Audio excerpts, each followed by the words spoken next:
Hello, welcome to the second episode of the Sonic Sorcery podcast. My name is Max Konyi, and today I'm joined by a good friend of mine, Gregor Beyerle. This is the PreSonus Studio One Product Specialist. At least that's his current job title, and that's where probably a lot of people know him from. But he's a great human being with a long musical background and interesting styles and a lot of interests outside of music that we'll probably touch on as well today. So we're going to talk about all sorts of things. I'm so happy to have him here with me. We've been trying to do this for a little while. And so please, Gregor, say hello to the people. Hey Max, it's so great to see you again, and thanks for the introduction. It's actually the first time ever that somebody absolutely nailed the pronunciation of my last name who's not a native German speaker, so big props for that. And it's great to see you again with reverse roles kind of on PreSonus Sphere and YouTube. We've done an interview before.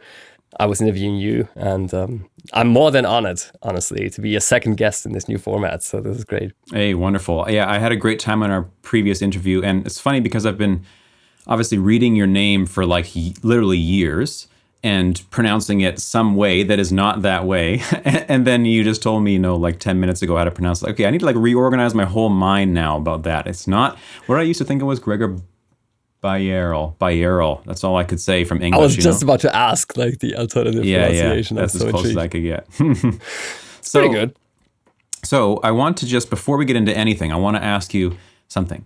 A simple question. Just to give me a simple answer, what is music?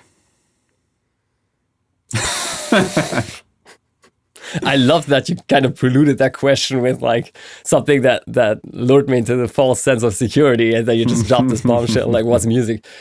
Actually, I remember a quote about that I absolutely loved when I read it first. It said, music is whatever is being listened to with the intention of listening to music. That's actually a really interesting way to phrase that. It encapsulates so many possibilities that are not normally encapsulated in like traditional intellectual definitions of music. I quite like that.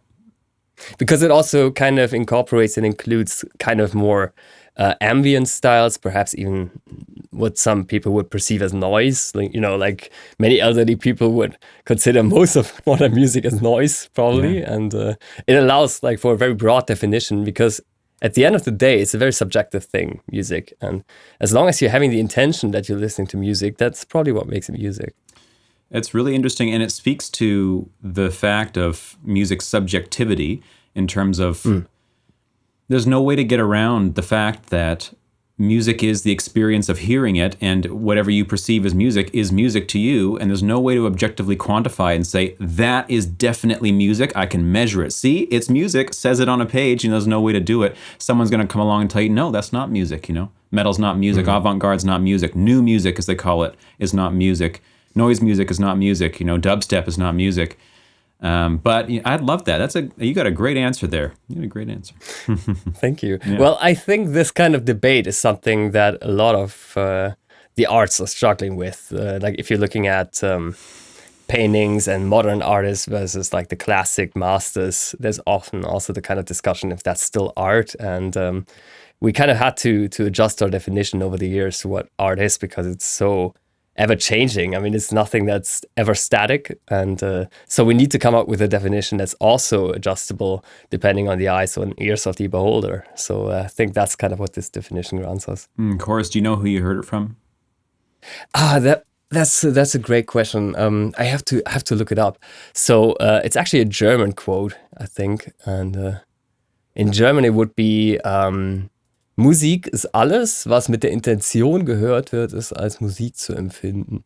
So it's like everything that you listen to with the intent of listening to music is music.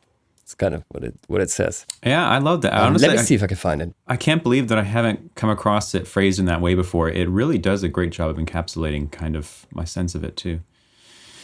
And we have, at least in my community, there's quite a few German people, so I'm sure they'll be happy to hear you speak there. I love to hear people speak their native language. I don't think I've actually listened to you do that before, so It's a pleasure. Yeah, this is something that I also see in the YouTube comments sometimes. People are requesting, like, finally do a video in German. Like, they always feel kind of betrayed when I don't do enough German-speaking videos.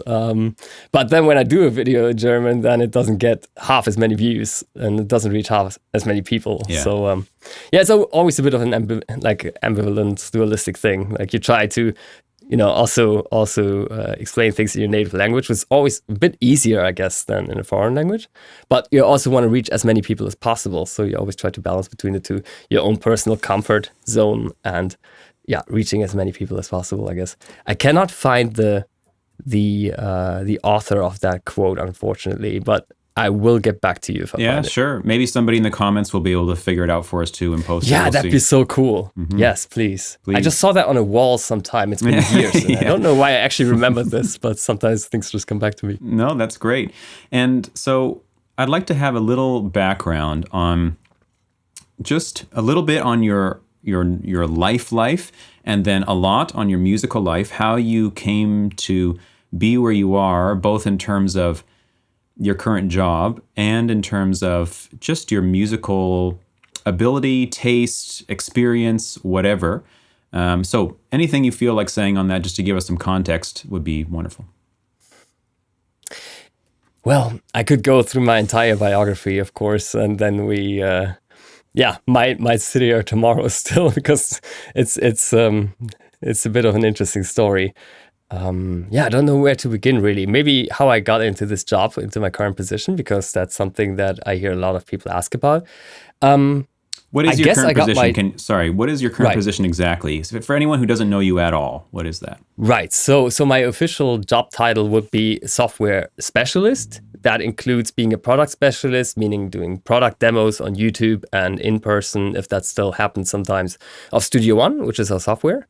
But it also includes some certain tasks such as customer retention, feedback consolidation, trying to be a voice of the community, also bug testing, quality assurance, like QA is also a big part of it.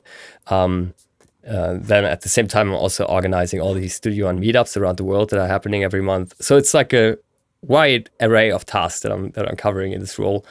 And when people ask how I got into this position and how you can apply for something like that, I guess I'm not really in a good position to talk about that, because I got my job by not wanting it, in a way, if that makes sense. Like, the way I got my job was by not being interested in having a job and really just being passionate about the product. And at some point, that just led me to being one of the more knowledgeable people in Studio One.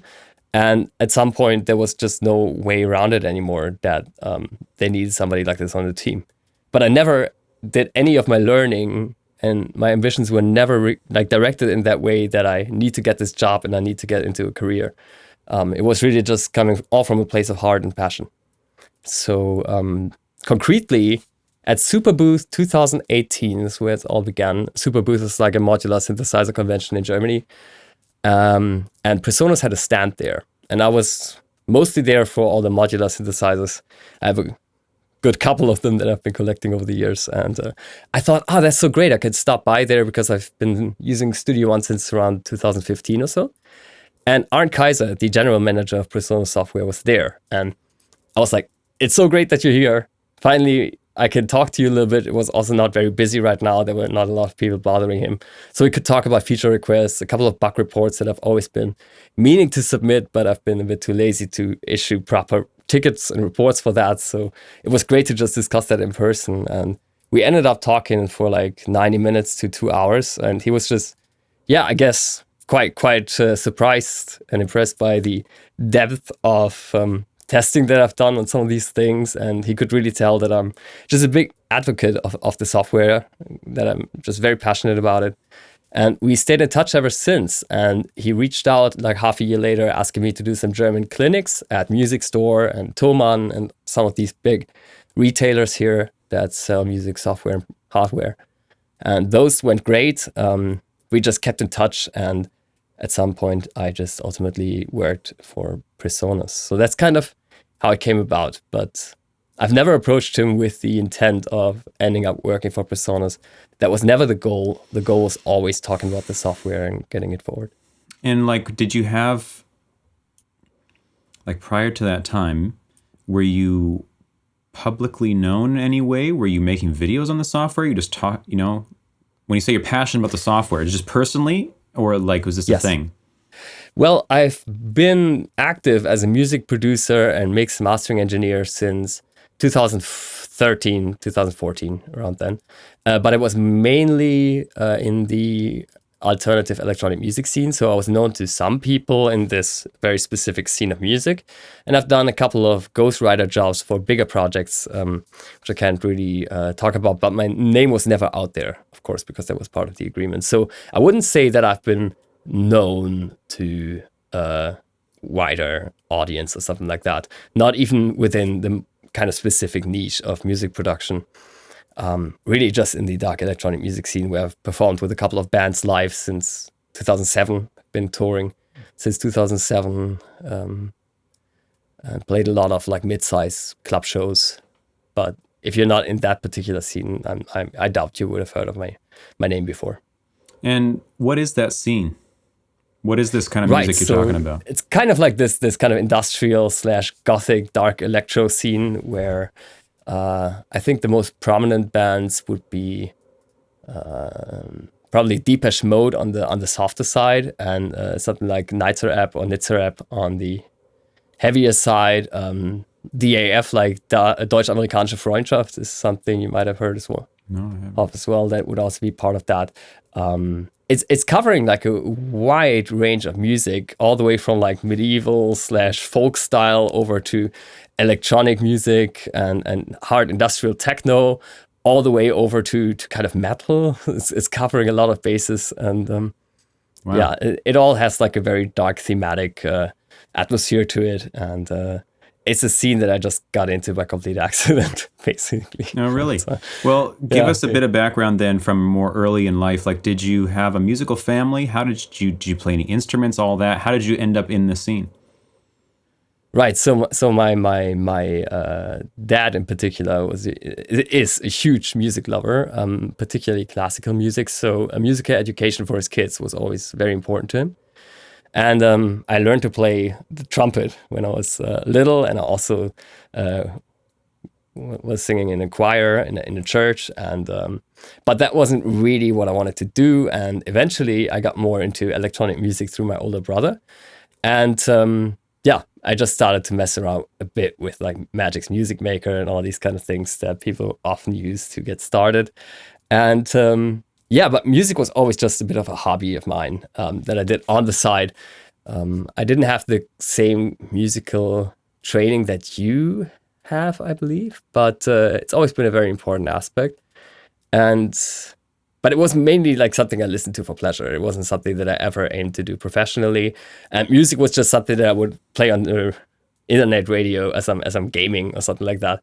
And this kind of dark electronic industrial music in particular, I got into that because I had Winamp open, which was like this old Windows internet radio. And you could sort by genre, and I saw the name industrial in the genre list, and I thought that's such a ridiculous random name that got me intrigued. What's industrial? What's that like?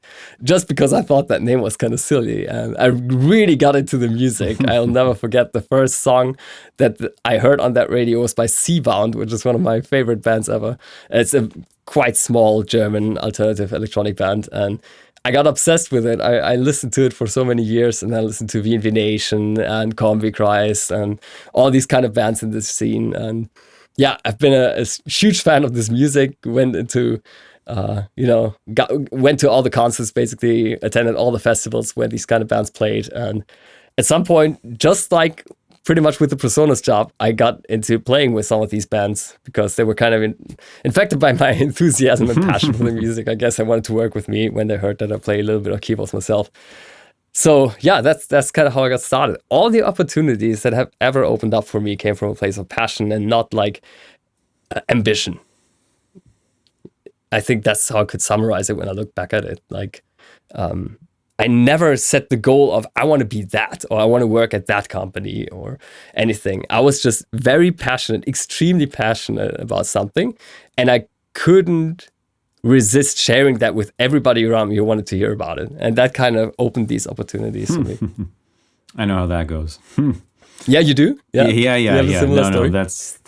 That's always been my life too. I'm an infectious sharer, spreader of ideas. Let's say when something grabs me and I just love it, like.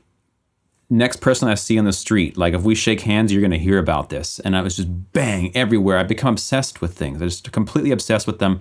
And then that ends up giving me certain sets of skills because, you do a thing out of passion and then you find yourself doing it somehow, So I totally know how that flows, which is great to hear. Now, that's awesome that we're so alike in that. And I'm curious now, what is, you clicked on industrial, and you didn't say you said, yeah, what is that? What is it about the experience of the music, emotionally, psychologically, spiritually, whatever it is? What is it that you like about it? I mean, who can say how to put that into words, but do your best. You have a lot of tough questions. Like, I have to really reflect on that a bit. Nobody has ever asked me that before. It's a great question. Yeah. What attracted me to it in the first place? I guess it was kind of like a combination of things. When I was at that age, like a teenager, 15, 16 years old, I didn't have a lot of friends and I didn't really connect well in school. So, and I also kind of liked being different. So the first thing that kind of appealed to me was how different it sounded to anything that I've heard before. And also kind of imagining how a lot of these people that I didn't really like would find this kind of music appalling. So that already was attractive one. But then also it kind of like just the lyrics, it really spoke to me, like that dark atmosphere had something mystical to it. I've always been into fantasy and sci-fi and these kind of things. There was also kind of fashion culture that's kind of, associated with that kind of music. Mostly you dress in black clothing and you're just like gothic, basically. And that's kind of what I was already wearing anyway. So I felt like this is kind of picking me up where I'm already standing. And yeah, it's kind of like the kind of music that I always hoped to discover. And I just liked it from the very beginning. Wow. It might have been other factors at play, but that would be what I can think of now. Interesting. I mean, I as a teenager got into metal really, really heavily. And earlier in my life, I said to myself, I will never listen to metal. And I will never listen to screaming because I would hear it and think, this is trash.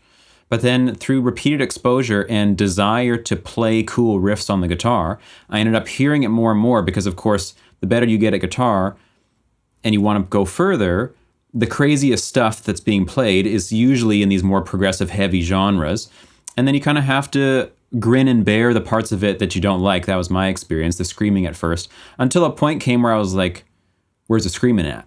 I want it. It really got to that point where I was like, all I want to listen to is just, even though my whole life I would self-describe as being very, very calm and just happy, simple person. But something about the kind of primal, that's the word that comes to me, primal energy of this just like heaviness really got into me, which then transitioned me into all the heavy electronic genres later on in life too. But it never went from me into the industrial side of things. I don't know. I was always aware of it on the periphery, but I don't know what it was. I didn't have any pull towards it. Perhaps because there wasn't enough sick guitar riffs going on, keeping me like trying to shred or something. I don't know what it was. Yeah. Could be, yeah. What you're saying about this kind of primal energy is also really what got me into techno long before I got into this kind of dark industrial. I really like these kind of tribal native rhythms in good techno music. Like there's an art to creating such a perfect 8-bar loop that you can play it over and over and it's not annoying but hypnotic in its pull. That is really an art because there's a lot to that. You would think it's just like 16th hi-hats playing on, but there's actually a ton of shuffle going on in between. There's like a lot of humanistic elements and then others are completely tight and quantized where they have to be. And if you engineer that just right, it can be something you can listen to for hours on end. So Yeah, maybe that's like an analogy that I have to the screaming analogy. Like I couldn't listen to techno earlier in my life. I would go completely insane. But then I kind of appreciated the craft more and more. And especially when I started producing and I had like these massive 80-track projects with all these automations going on, I was kind of craving this minimalistic music in my free time that didn't have all that, right? I wanted to listen to something that's not that in my free time because it was already my profession. And so I got more and more fascinated by minimalistic styles. And these days, that's pretty much mostly what I hear and listen to. Interesting. Yeah. And, you make a really good point about the 8-bar loop thing. 8-bar loops get a bad rep, in the world. And I understand why, of course, for good reason, especially when it is perhaps more in the, let's say, hip hop sort of world. I'm a huge hip hop fan. I'm not trying to hate on hip hop for that, but a lot of this like break out of the loop thing comes from there. But I feel like you say, there is the art of creating a well-balanced 8-bar, 16-bar, 4-bar little loop is so fascinating because you don't have any room to take a misstep because you're going to hear this thing like 100 times, right? Everything needs to be just so. It's a very like kind of meticulous quality, right? Where you're paying attention to every little percussive hit, every little sound design flourish, everything. Whereas, in the music I'm often making, it's changing constantly. I hardly loop anything ever. Maybe that's a problem. And as such, I can get away with just, getting something that was like not the best, but you're never going to hear it again. So we're already gone. But when it just goes and goes and goes and goes, not only do you as a artist have to craft that so well, but the listener in hearing it repeat over and over again, sinks deeper and deeper into the thing, and you find subtler and subtler levels. Oh, there's something there. Oh, there's that. Oh, there's that. Right, and that is the wonderful part of it. When a section in a track only repeats once, generally you're going to hear what the melody, maybe the drums. There's 10,000 little things you're never going to hear, even though of course they're important to the experience. But with this loop-based stuff, that's a fascinating experience. Just not even putting it on as background music, but actually listening to it. Like just consciously hearing it, you just sink into these layers. And eventually you start to get, my experiences, getting a kind of holistic sense of the interplay between all these various elements. And then you get the sense of like, wow, this is really cool. This is crafted. This is not random. This is not just like, I'm going to put some bloops and bleeps in here. No, this is like meticulously done. That's beautifully said. I think that's such a beautiful summary of what techno is aspiring to do. And I also find that the better you become as a musician and a music producer, the more you suddenly appreciate the styles you've previously despised. Like I often find that in anything, like the more you harness and improve your skills, the less certain you are of previous opinions. I find like that at the start of my music production journey, I had like these very strict and almost like, exaggerated opinions of what's right and what's wrong in a production technique. And as I've gotten better, like right now, I've never been so unsure as to what makes a good music production. It's just something that I tend to notice when I hear it, but it's so hard for me these days to create like a rule book because I've heard so many great works that did the exact opposite of that and were still perfect, right? So I find that in many things. Like the better you get at it, the harder it is to have and hold on to very strong opinions. And in a way, the strong opinions are very helpful for a beginner. They give you kind of, if you're of that mindset, there are definitely people in every art form that are so attentive and free-flowing and sensitive that they don't need too many limits. They can just find their way, But a lot of us, myself included, need a bit of like blinders on to be like, not this, just this. And then, like you say, as you get more and more advanced, you realize like, oh, but anything goes. But also, not anything goes. And how do you quantify it? It's so hard to say. And I've had this discussion with people so many times about this. Like every time you try to make a rule, even a guideline, you say, what's a good melody? Oh, it's this. Except there's 10,000 melodies that don't do that, and they're amazing, and that's the way it exactly. is for everything. It's this issue of you know it when you hear it, but you can't say what makes a thing good other than perhaps you can intellectualize after the fact. But in the moment of hearing something or of seeing something or of experiencing some form of art, there's an instinctive, immediate quality of like or dislike. And then maybe you can try to extrapolate it intellectually and say, oh, it's probably because they're in 3/4 and maybe it's because of that. I don't know. Maybe that's not why, It just, boom, I like it. Or, exactly. What I mean? That's kind of the intuition that I was talking about. Like when I hear something, then I can tell you if it's produced well or not. But before hearing it, coming up with a rule book of definitions, like is so hard for me because I heard so many things that do exactly that and the opposite of that. And I deemed both to be amazing in their own right. So I really expanded my definition of what music production is as I got more into it. And that's just something that I find quite universal in anything. Like yeah, I agree. Whether it's Now, question for you. Give me your first immediate answer. Don't think about it. What's your least favorite least favorite genre? Oh God. I would have almost said something quite incriminating. Well, can it be completely subjective? Can it still be like of course. Appreciative of course. Okay. I think jazz is just not for me, man.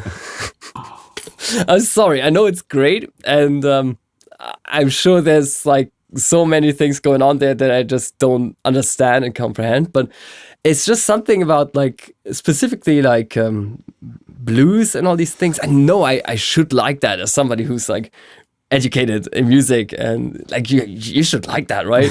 But it just never really spoke to me. So I could also tell you a couple of bands that never really spoke to me. That it's like my wife would kill me when she says like, like how can you not like this band? It's like discrediting your entire music career not liking this band. But that's the way, right?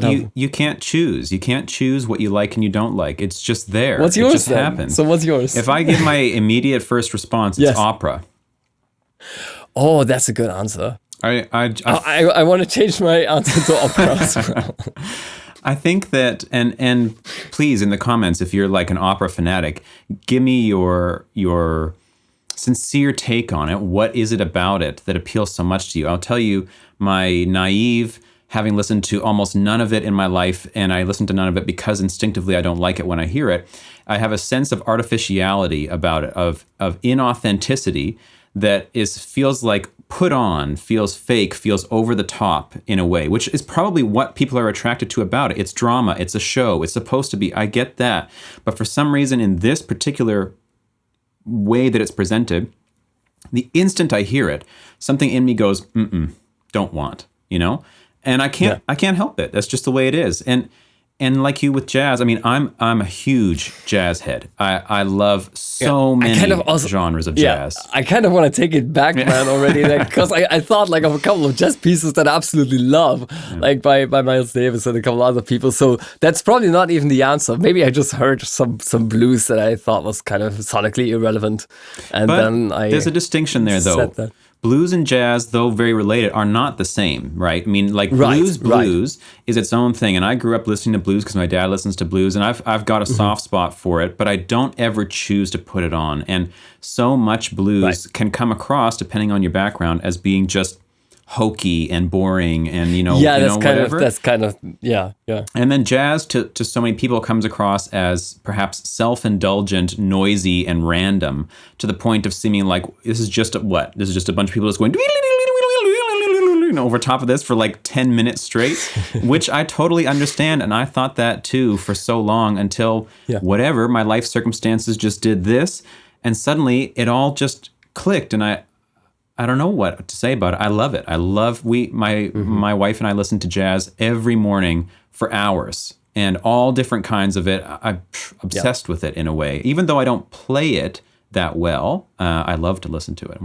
I do love listening to jazz in the morning. Like there's just a certain atmosphere to it, like good jazz and a cup of coffee. That's something I can really identify myself with. Now with opera, I think you also need a bit of the historical context. So if somebody could in the comments give us a bit of, background, what's needed in order to appreciate opera, I mean, we can be taught. We are willing to learn. So now that if you can help us to enjoy this more, please. That brings an interesting point, which is one of the kind of primary teachers of music in my life would say, music is the sound of it. Anything else that you bring to it is whatever it is, but that's not the music. The music is the sound of it. And there's nothing you need to know in order to know if you appreciate the sound of a certain kind of music. Now, of course, external intellectual information can change how you feel about something. In the jazz context, many people don't realize, because if you come from a rock context, that, for instance, all the solos are entirely improvised. And in a rock context, there's a lot of pre-written stuff going on, right? And in classical music, the solos are pre-written. You're reading off of a sheet and so on. And in jazz, the whole thing's improvised, relatively speaking. And that piece of information does change your perception of what you're hearing. When you think that someone is actually consciously, in a sense, choosing these notes in real time in response to what they're hearing and feeling and what they want to say about it and all that, as opposed to reading off of a sheet. When you hear a jazz solo that's 10 minutes long and just going insane for half of it, and you think like, someone wrote this? No, nobody actually wrote that, of course, right? This is someone's expression in the moment.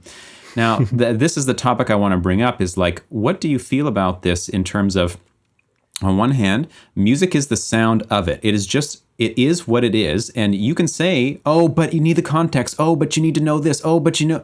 But in the end of the day, it just sounds like what it sounds like. And if a baby doesn't know those things, it just hears the sound. So what do you have to say about that? Any thoughts? So sound would encapsulate everything that a baby would hear and perceive. So there wouldn't be... So sound is kind of like both the tonality of it as well as the musical progression, but no historical context and none of that. No cultural context, right. No nothing. It's just the flow of the experience itself, right? Well, I do think, because I want to stick to the original quote that I said in the very beginning, that everything is music that you listen to with the intent of listening to music. There can be something that you perceive as music because of historical context, and then that kind of puts you in that headspace that you are going to listen to music now.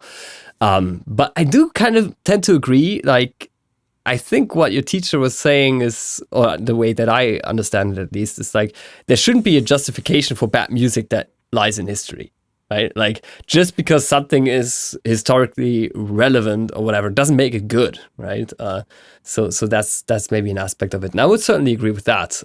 If music needs all kinds of context to be enjoyable for you, then that's just probably not music for you. Yeah. And that, I think, plays into not just historical music, but modern stuff too, and plays into, for instance, sometimes I'll watch some virtuosic player of piano or guitar or whatever, and this person, let's say, instantly has the ability to I just go the whole time, like, this is amazing, and I love it. Other times I see, and it's so technically amazing, they're doing incredible things, but I come away just like, cool. That's the feeling. Like, I'm never going to put that on again, but it was cool, And there's a difference between that. There's some kind of immediate instinctive recognition of something of value to me in one, where another one that so many people may be fawning over and say, oh my goodness, so-and-so is just the absolute best in the world. But I listen to it and I think, I don't know. I feel nothing, I can't do anything about it. It kind of pulls you further away from it when somebody's saying that. At least that's what I feel. Like, when somebody's saying, like, this is the most influential and important piece of music ever, or like in that time period, and I listened to it and I didn't really like it. This opinion is driving me even further away from that, towards the opposite direction. So that's maybe why I ended up not really liking a couple of bands that everybody universally agrees on are the best ever, right? So of course, that's probably what happened. And nothing you can do about it. Nothing you can do about it. Nothing you can do about it. That's just something deeply human. Exactly. Yeah. People can't convince you that it is good, like what could they say? What could they say? You try to explain all the context, all the everything, and you're like, okay, I understand that. And then you hear it, and there's the sound of the music, and you say, I don't like that sound. That's it. Yeah. Can't do anything about it. It's interesting. This is really, like, once again, something you can apply on so many things outside of music. And often that can also result in completely new art forms. Like, for example, in chess, there's always been this massive consensus in the 18th and 19th century that you have to play for the center and that you have to develop your pieces properly.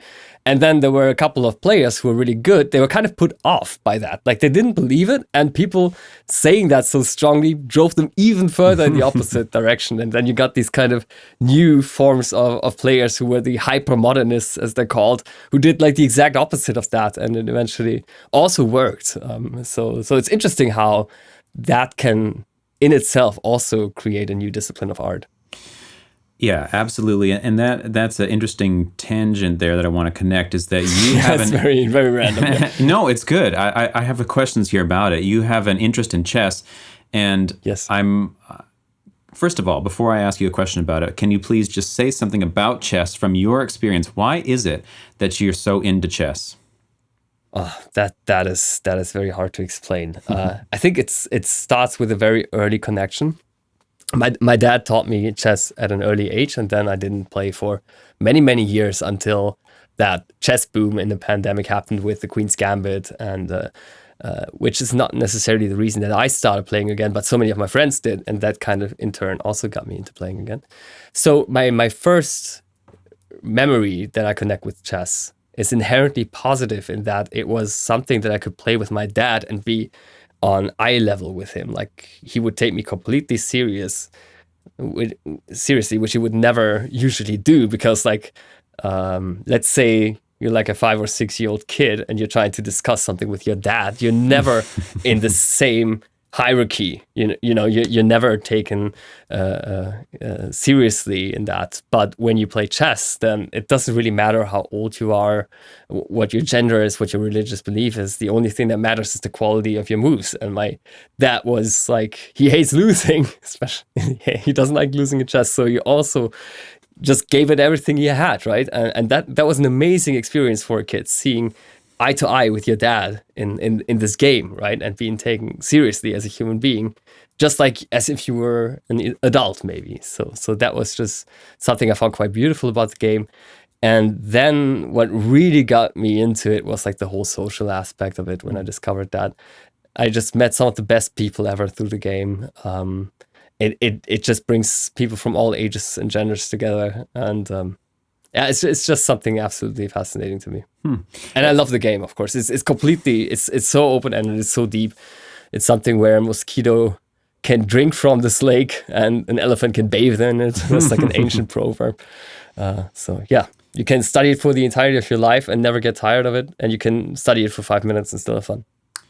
That's a great answer. And those aren't the things I would have thought that you would say. And but it makes total sense. Interesting to me. What did you think I would say? I would have assumed that it appeals to some sort of, I don't know, intellectual problem-solving type of mindset. That it's fulfilling some kind of, mind need, let's say, of ordering and predicting and understanding and this and that. Also, which I'm sure it also yeah. does, of course. But I would have never said social aspect. Would have never said family. Seeing eye to eye. But it's a beautiful way to get into it for sure. And now, what I wanted to ask you is, how do you feel the relationship between chess and music, music production at least, and if you want to incorporate in the answer, the relationship between intellect and intuition, or however you want to say that, because both things involve both, as far as I can see. I'm no chess expert by any means, but I can see that. Yeah. So maybe addressing the second part of your question first, there's this common stereotype that you have to be really intelligent to play chess. I think that couldn't be further from the truth. There's some really dumb people playing great chess, by the way. And intuition is a bigger part of it. Like, intuition is a great part of chess. Also, pattern recognition is important. Having spatial awareness, these kind of things can be part of intellect, of course, but being intelligent or having an intellect is not a prerequisite to play chess. So I think that's kind of a stereotype. As far as music and chess are concerned, I'm not sure how many direct connections there are. There are certainly analogies. What I find interesting is that many musicians that I've met are very much interested in the game, I've never quite figured out why that is, but it seems that chess is having a very great fascination and for any kind of artists. Like if you go to the 18th and 19th century, you look at people like Philidor, who was writing like French operas, I believe. He was a chess grandmaster also, so he was a musician and a chess grandmaster. There's been many musicians who loved and do love chess still as a game. But I would never think of a direct parallel between the two. I don't think that the reasons that pulled me, or maybe, as I'm thinking about it, maybe there are a couple of things that I could say about the similarities of both. I don't know if that's the same with you, but I'm an all or nothing guy. So if I get into something, I'm really all over it, or I don't care at all. And I have a couple of criteria that have to be met before I really commit myself to something. It has to be something that I can't get tired of. It has to be something that can't be entirely lost on me. And those things I really see in both chess and music. Like when we create music, that's something that you can duplicate an infinite amount of times once it's done. And you can listen to that and receive it from any part of the world without any quality loss. And it's going to be there even after you're gone. So you're creating something that's truly outlasting you. And the same could happen with chess. Like you can play chess both when you're 10 and when you're 90. In fact, I've seen some amazingly sharp chess players at the age of 90 and above. And you can always create potentially a game that will still be shown in a century from now. Like there's a couple of games played between like taxi drivers in the early 1900s that are still to this day like the prime examples for amazing chess. And so this combination that you can create something lasting and that you can do it for the entirety of your life and not get tired of it, I think that's something that attracted me about both. It's not something that they have in common, in a real sense. Like there's not, like the pattern in chess aren't really related to the pattern in music, I don't think. But maybe the motivational side of it is quite similar. Interesting. Yeah, I can see that. Now, when I look at it as an outsider, I've played chess in my life, but chess is not a part of my life. Oh, okay. Yeah. My dad taught me when I was young as well, but right. I don't know, didn't continue happening. He doesn't play it anymore either, as far as I'm aware. He's probably watching this. He can tell me if that's true or not. And it just came up here and there in my life. Played in high school here or there, played with friends, My wife and I have played slow games here and there, but nothing ever comes to me being like, want to play now. Mm-hmm. However, looking from the outside, I do see a parallel in terms of there's a blend of studied, practiced experience and improvisational, responding to the moment, needing to be attentive, And what this for me brings in music is the experience of my whole being has to be used. If I'm not all there, so to speak, in the zone, for lack of a better term, it doesn't work. I can't make great music to my own satisfaction. And I feel like that must be the same in chess. That great point. That there's you've played so much, you understand the movements, you understand the patterns, you understand blah blah blah. But this specific game that's happening right now has never happened. This person has never done that to you before, and it makes you go brrr, all these possibilities. What's going to happen? Trying this, That's my experience of music production. So good. Is like coming to it, like, I've made how many songs, who knows? But I start going, and this one has never happened. And every time I make one movement, it changes my whole perception of even what I'm doing. Oh, that sounds like that. Now we do this. Now we do this. Oh, right? And there's this whole being experience. So perhaps that's a parallel? That's an amazing point. That's actually something that I haven't thought of, but now that you say it, I have all these associations in my head right now. This is so true. Like, for example, when people say that all of the possible melodies have already been played, or all the possible chess games have already been played, those people don't really understand how exponential numbers work, right? There's 12 different tones that you could choose, and then you could choose different note lengths, and that's the first note, and then the second one, the same amount of probabilities, and then the next one. So you get like 12 times 12 times 12 times 12, and this number is growing faster than your mind can comprehend. I had like an interesting little bet, like late at night in the bar in Hollywood when I was at the Fender office. It was kind of random, but somebody said, yeah, I really like chess, but I was playing with a friend there, with Joe actually. It was like, I really like chess, but like this game has been around for so long, everything has already been tested and tried, like it would kind of bore me, you know. It's like, what if I told you I have like this database of 500 million games right here on the internet that I can reach a position after 3 moves or 4 moves that have never been reached before by anybody ever. And he was like, that's impossible. And I was like, well, it's very easy. Like after move 3, we already had a completely new position, just played a couple of random things. Because there's more possible chess moves than atoms in the universe. Right. You could move each pawn 1 or 2 squares, and there's 8 pawns for each side, so that's already 16 plus 16. That's already like 32 possibilities per player. And then the knights could move like in 2 directions each, and you have 2 knights per side. So this number is probably like 20 times 20, and then it gets even greater with move 2, and you already have like 700 million different positions at move 2 or 3. Wow. Right.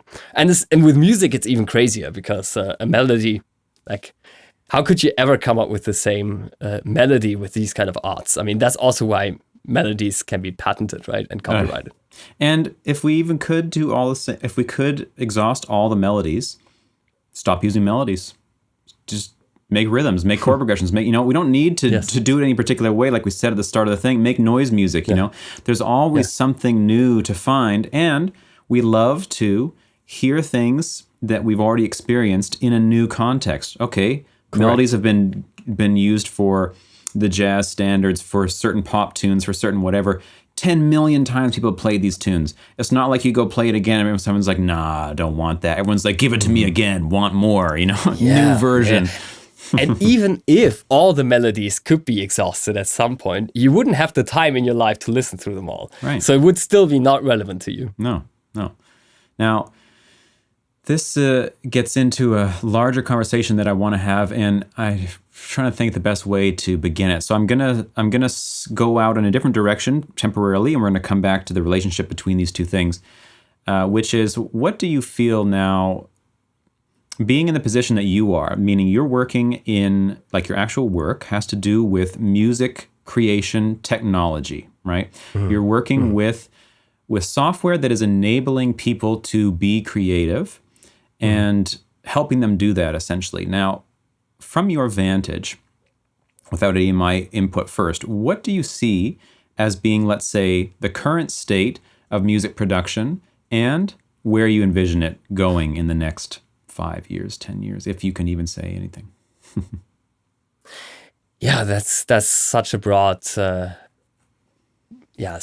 discussion, depending on how we define these things, music production and its value. I think I got into a little bit of an identity crisis, I'm not gonna lie, when the pandemic happened, and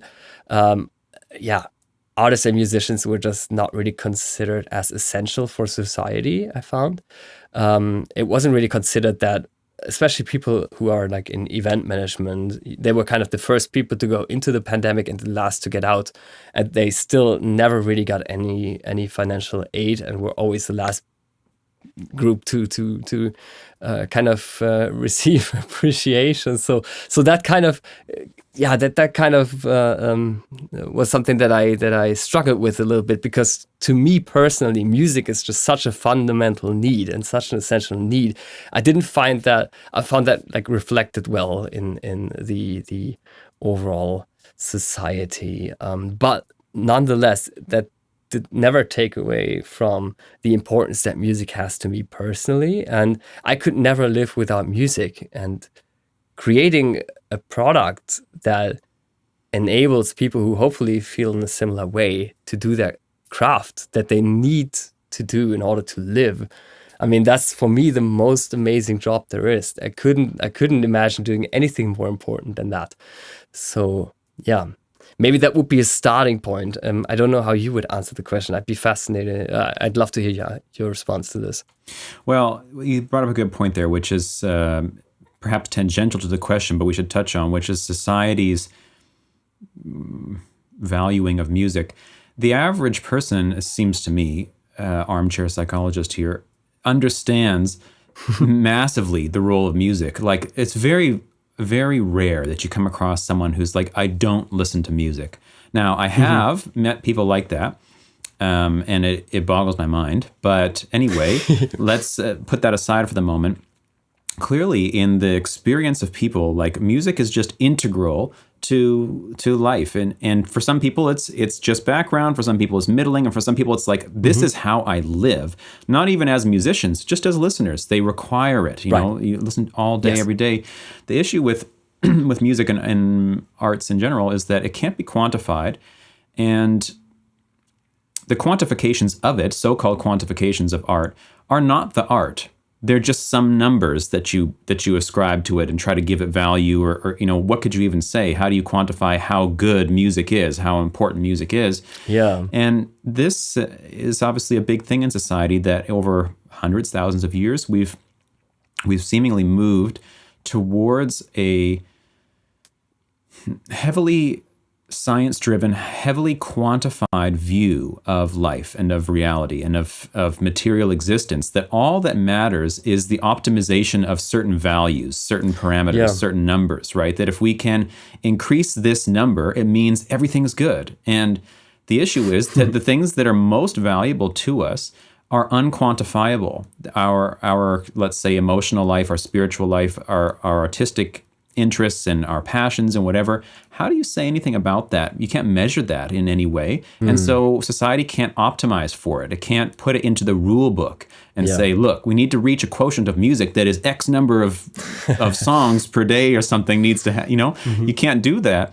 And as such, it's really easy to push it aside. And it seems to almost be a natural consequence of the way that society is currently being organized and optimized, let's say, attempting to be optimized, that these fluffy little things on the outside get kind of marginalized because you can't measure them. Certainly, yeah.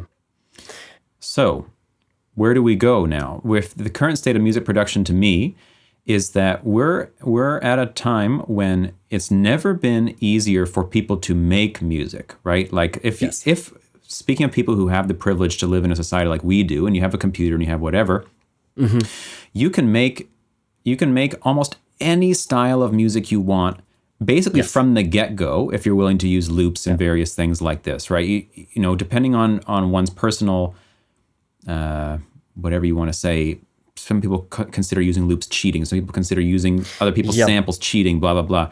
Forget all that for the moment. If you just come into it and you say, give me GarageBand, you know, bang, you can just make whatever, orchestral music and dance music and anything. That is a very interesting state that we're in, and we've been moving towards more and more.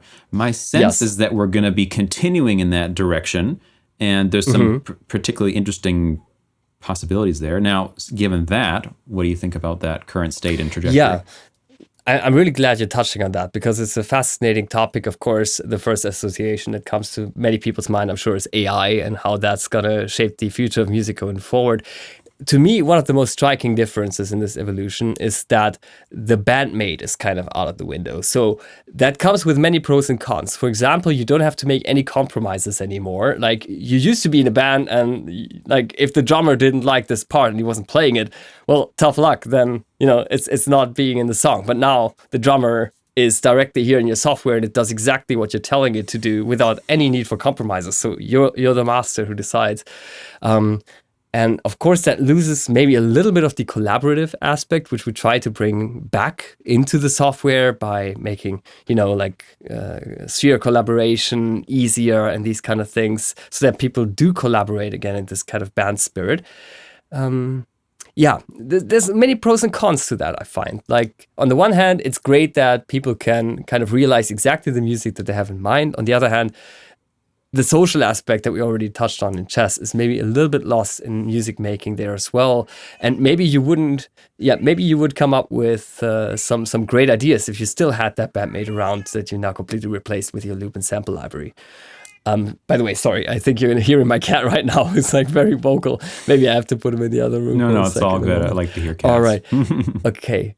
Yeah, but I'm not sure what you think about that, the bandmate who's no longer there, and how that affected music. Do you think that's more of a positive thing? Is that something that made us maybe a bit more lonely in that music creation process? What's your take on that? It's an interesting point. And so when I was coming up as a teenager, I did play in a couple of bands and I played guitar, but I also wrote a lot of the music, or I tried to anyway, because that's what I was really into. I was into the compositional aspect. I was not very much into the performance aspect. Unlike my bandmates. And when I discovered music production as a possibility when I was, 14 or 15, I just was like, this is it. This is what I got to do. Now I can I can control everything. I can sculpt these super intricate things that I could never explain to people, and I can take 100 hours if I want. Just to sculpt this drum part, and I still do. I can be myself now. Yeah, exactly. I can do it just like I envision. Now, that's going to be different for everybody. Some people don't care to do that at all, right? But I did care, but I could never finish anything without anybody else pushing me. So. Yeah, right. And for perhaps people like us, this is a great freedom. This is a sense of like, finally, I can do this. And at the same time, now me being I also play real instruments.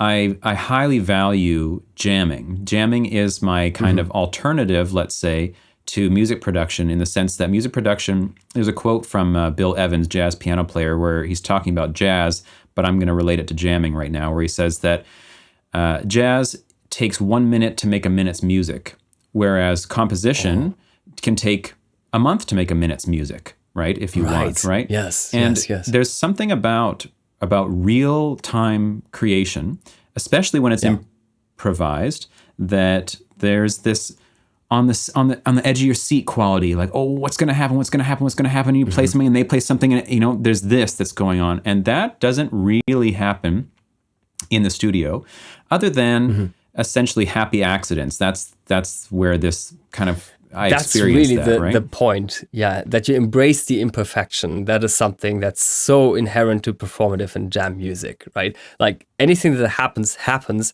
and that's always the stuff that gets clinically corrected in the studio environment and eventually gets lost. And that can be some of the magic, really.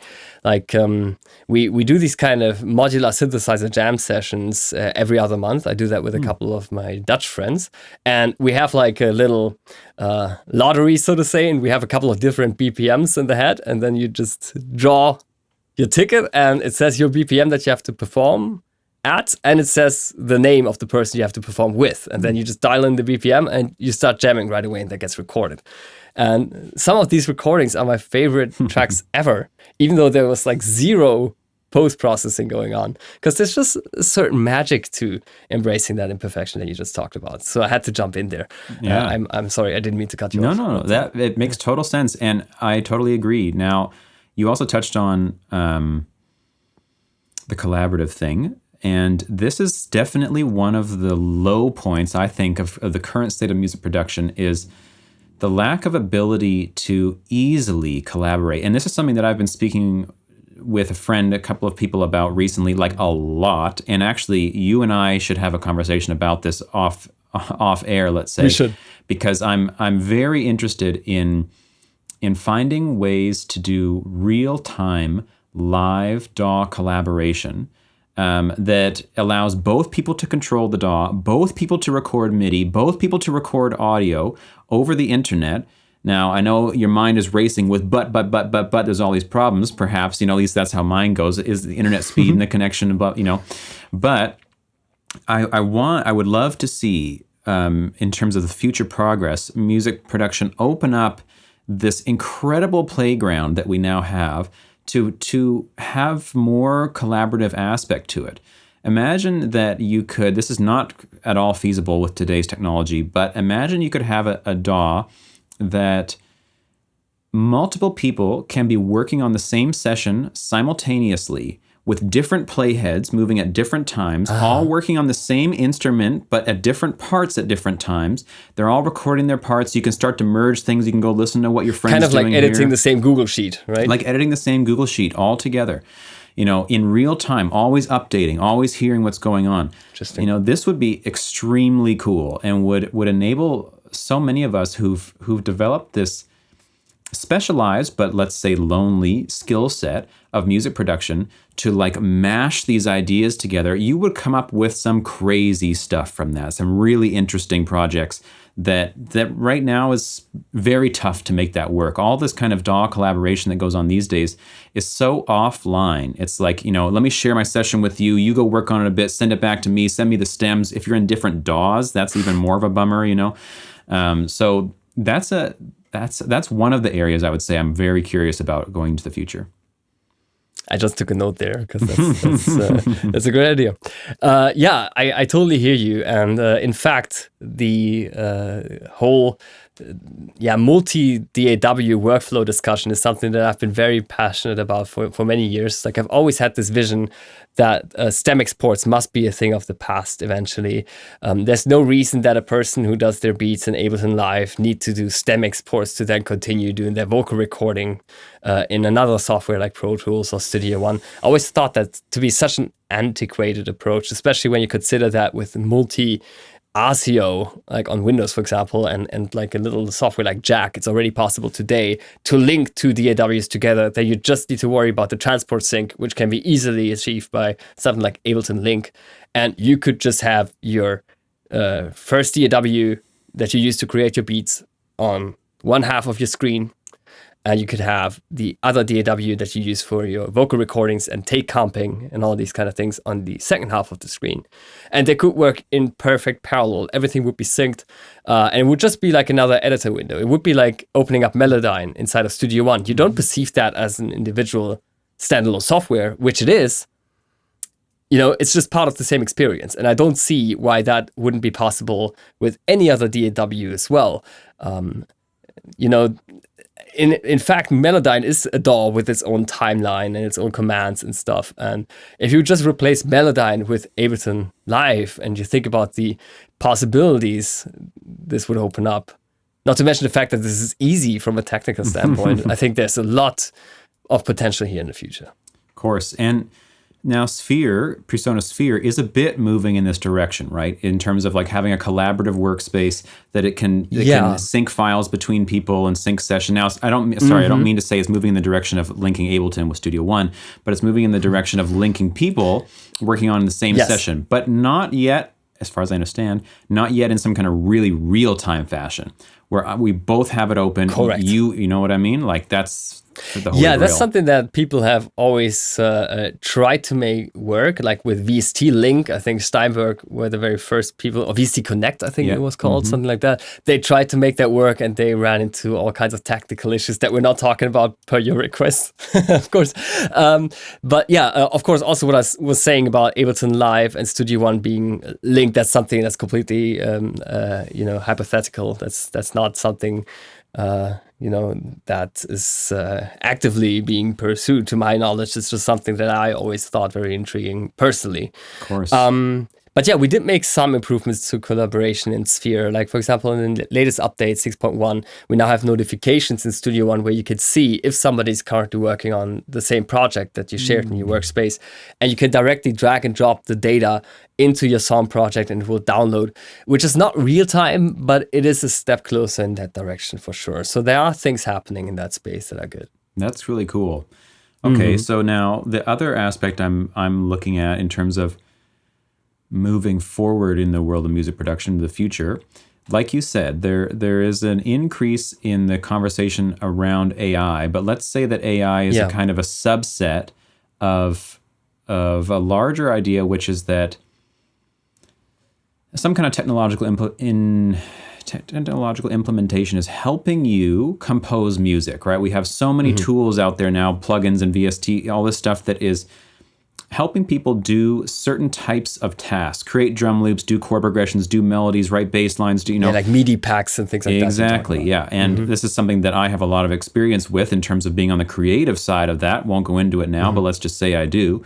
And this is an interesting way forward. And now when I was a bit younger, years ago, I would look at this kind of thing, let's put it under the umbrella of potentially two terms. One is music done with you, that is like some kind of tool that's assisting you, that's suggesting chords maybe or whatever, and music done for you. Music done for you is like construction kits of loops or just stuff that just spits out a completely finished loop for you to use. And that's ready to go. Yeah. Music done for you. You click a button and you get music, which is basically like what AI is also on the horizon going to do, which is its own whole conversation. But after having worked on these tools, spoken to people who are using them, I've really changed my perspective a lot on this sort of thing. And I'm now extremely open-minded about it. My sense is like, if this helps somebody make music in the way that they enjoy making music, whatever. Like, I don't care. I don't care if you used purely loops and AI tools to make your song. If that's what you enjoy doing, cool. And, you know, there's a whole conversation that goes on the internet about like, I spent so much time working on my skills and you just go push a button. It's a bit of gatekeeping. Gatekeeping. Sure. And in the end, the listener cares not, right? The listener wants to hear music they love. Did you make it with loops? They don't care. They're never going to know. The listener is the primary goal. Like, right. And that is something that is often selfishly forgotten. Like, we create music so that it's perceived and listened to. That is the primary goal of making music. And of course, more power to the people who try to do that, as far as I'm concerned. And so long as the process of making it is still enjoyable to you, because many people do get into music these days because of, the way that our society is structured, as a kind of product, in a way of like, how do I make as much money as possible by making music very, very fast? So I'm going to use all the tools available to me. I'm not even really going to make the music. I'm just going to kind of guide the music being made, and then I'm going to try to sell it as fast as I can. That's not my... I'm not into that. If people want to do that, that's fine. I'm into the like... Then you would be worried about AI if that was the mindset. Yes, 100% is a conversation that needs to happen right now. People who are into making music for the sake of copying what other people are doing in order to make money, that's gone soon. Like the AI is going to do that like that. Better than you can do it and faster than you can do it. And the person just has to sit there. They're a film director, they're a game director, whatever, and they just go... spacey thing, kind of scary and lonely sounding, strings, tremolo, whatever. Bang, here's like 100 versions of it. They're like 90% of the way there. If you're someone who's in that kind of world, like, that's tough. That's tough looking forward. Not sure how to break it to you. Yeah, exactly, really. But music is catching up to our imagination now. Music software and technology. Exactly. That's kind of how I find it. That was like a quote by a Sphere member, Keith Chadwick, which I really liked.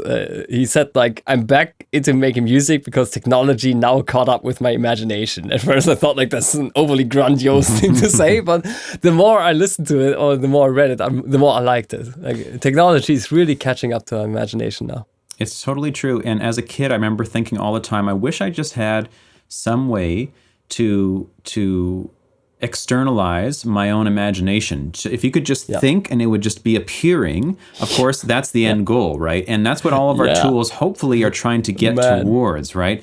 And totally. I mean, if you look at half my YouTube videos, they're all about making that time period between your first idea and getting it on paper shorter, right? So this is kind of like taking this to its consequent result. So. Exactly. And I was a guitar teacher for many, many years, and I got to watch many young students come in who they get inspired because they saw someone play guitar or heard some guitar or whatever, and in their mind they're like, yep, I'm going to go in one lesson, I'm shredding. And they go in there and they can't even play Mary Had a Little Lamb. They can't even play Smoke on the Water. My fingers hurt and I can't, and the disconnect suddenly is like, wow, okay, this is actually going to take me like years before I can even get to the point where I can start to kind of realize the ideas in my mind.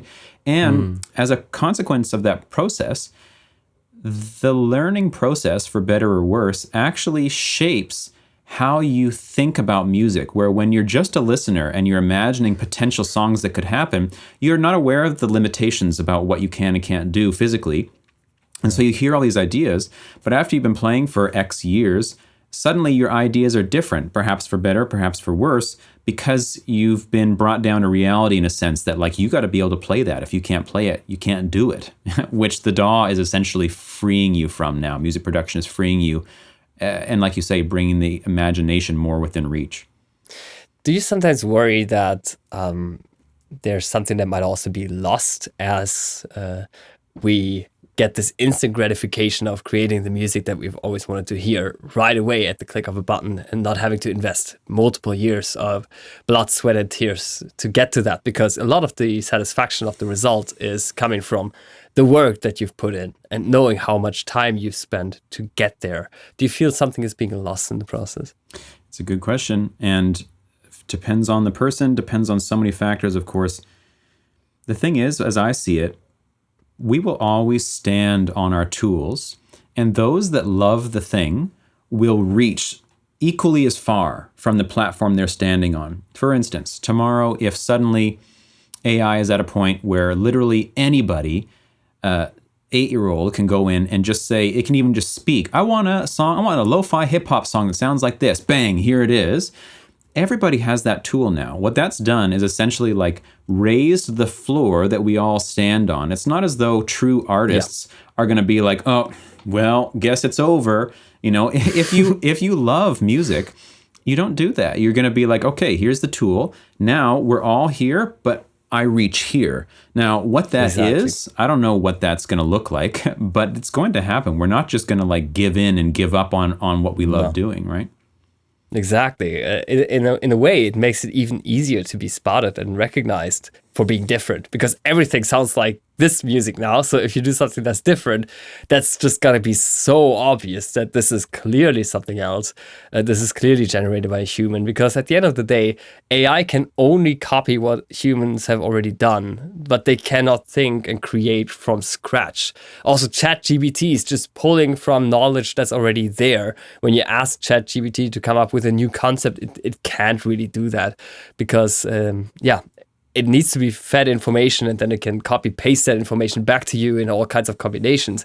But we can also be innovative, and that is something the machine cannot do. So I think this will be an amazing time for any musician who's trying to stand out and set themselves apart, because it's going to get a lot easier with the baseline being put to that level, as you said.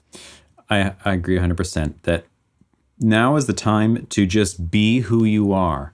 Be your unique sound. You don't need to sound like someone else. You don't need to try to fit in with something. Though, if that's what your goal is to try to fit in, if you're just making type beats, as they call it in hip hop, or if you're just making licensed music tracks that sound like everybody else's licensed music tracks, like that time is going to come to an end here pretty quick. Yeah. And what's going to stand out is uniqueness. And you can't, of course, you can't force uniqueness. You are unique. You just do what is natural to you. You just do the music you love unabashedly, and that's what it is. That's going to be the most unique that you can get, because to try to be even more unique is to force something, and you've lost it all again, right? Perfectly said. Uniqueness is the exact word that was also coming to my mind in that exact moment. Maybe that's some kind of synergy that we have, or some kind of symmetry. But what we're getting rid of is redundancy. Yeah. And what we're being embracing now is uniqueness. So I think this is an amazing time. It's going to be an amazing time to be an artist and musician, and we have all the reason to be hopeful. Similar how in chess, once again, we thought that computers will end chess. We thought, like, with this Deep Blue computer beating Kasparov, that's the end. Now computers will solve chess. And in fact, the opposite is true. Like, the margin for error is so much greater than we thought. All these 18th century openings that nobody thought were playable are totally playable. You can play whatever you want. And this is the same that's going to happen in music, I think. It's going to be an amazing opportunity for new ways to express yourself. So it's, in many ways, going to be the opposite of what people fear. I agree. And I don't know if you've seen this, but there was a podcast recently with Sam Altman, the CEO of OpenAI that makes ChatGPT. Lex Friedman had him on. So, I love Lex Friedman. Yeah. So I watched this one with Sam in order to get a sense of who Sam is, who's running this company making this absolutely insane thing going on here, ChatGPT. And one of the points he made was exactly this, was what you just said. about chess, and this was the connection I was eventually trying to get to here, is that he said, you know, when Deep Blue beat Kasparov, there was a sense that chess is over, and now today nobody is watching AIs play chess against each other, and I think that's a very profound statement in the sense that these AIs can play chess in a way that humans can't, you know, like because of their ridiculous calculation potential, but nobody cares. The average person doesn't care. No one's going to go on and watch two AIs try to fight each other with it, because it's like, it's nothing, you know? Yeah, it's ridiculous. You want to watch two humans do it because there's some instinctive sense of how a human works, and you know that, and you watch what they do and the mistakes they make, and that's the drama of it, that's the fun of it, that's the unknown of what's going to come.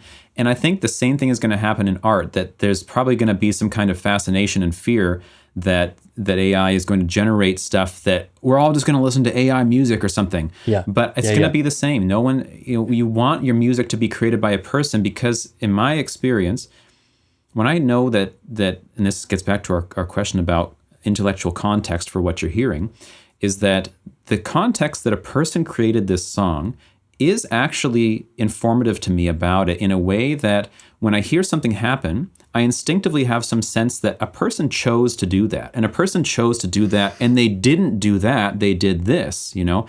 That experience, even though I don't think of it in those terms in the moment, somehow is felt and gives meaning to what I'm hearing, if you know what I mean. Yeah, I think the fear of computers in chess and the fear that we experience now with AI on the horizon for music is the same fear, the fear of not being the best anymore. A lot of people are having this fear. What if AI makes better music than me? Or what if the computer plays better chess than me and we're not going to be the best at music or the best at chess anymore? That entire prerequisite is completely flawed, in my opinion. It's not about being the best. It's about chess is a game for humans, and music is made for humans. And there will always be a space for that. Like you said, nobody watches two computers play against each other. You can use the computer for preparation to surprise a human opponent, but at some point, it's always a game between humans, and you'll always have to take it from there. And same with music. Right? This is just going to be an assistant to us. And it shows us that so many things we didn't think are possible to us are now possible and will allow us to express ourselves in so many other ways. So maybe we lose the battle at being the best in music, but who cares? I mean, we are the judges, not the machine, right? Exactly. And our judgment is entirely subjective. Isn't it? To me, the human's always the best in chess anyway. Yeah. It makes total sense. And isn't it the way that it was when you were young, when you said you're getting into industrial? You got into industrial because of factors that were not just the music too, right? You got into it because of social factors and because of all this. Exactly. And a human can't help that. Our lives are made of meaning, right? They're not made of values and calculations and things. That's just another thought. There, instinctively, we have this just unavoidable sense of value in terms of importance to us and meanings that we ascribe to things and all this. And we can't get away from that. And in fact, that's kind of what our culture is, right? That's our strength. And we're going to still love that. And we're already standing on unbelievable technology. When we get into Studio One and we start making a beat, like that was not possible. Like if you 50 think back years 10 ago. Years ago. Yeah, even 10 years ago was not like it is today, right? Really. And no one is thinking like, oh, fuck DAWs, man, I hate that. Like that sucks and whatever. We love it. It gives us more opportunity. But compare that to, I don't know, some in the 18th century. They'd be like, it's unfair. You can get it all done. I have to sit here with my pen and my paper. I can't even hear what I'm doing. I need to just, right? It's so interesting. What I love doing is just reading back on the fears that people had 20, 30 years ago. There's no fear that you don't find ridiculous from today's standpoint. And maybe you should also regard your fears today with the same kind of, distance and sympathy. I know. I'm exactly the same way with that. It makes total sense. And there's so many interesting quotes from history that changes came in art forms. There's one in particular I'll relate now just briefly because it's pretty interesting in terms of the development of perspective in visual art. You know how you see like medieval art and it has lack of perspective, right? People in the distance are the same size as people in the foreground. Yeah. So that's an interesting development in that at that time, that art was being made, perhaps we could say, in a more intellectual sense, because the idea was people are that big. I have to draw them that big. That's the size of that person.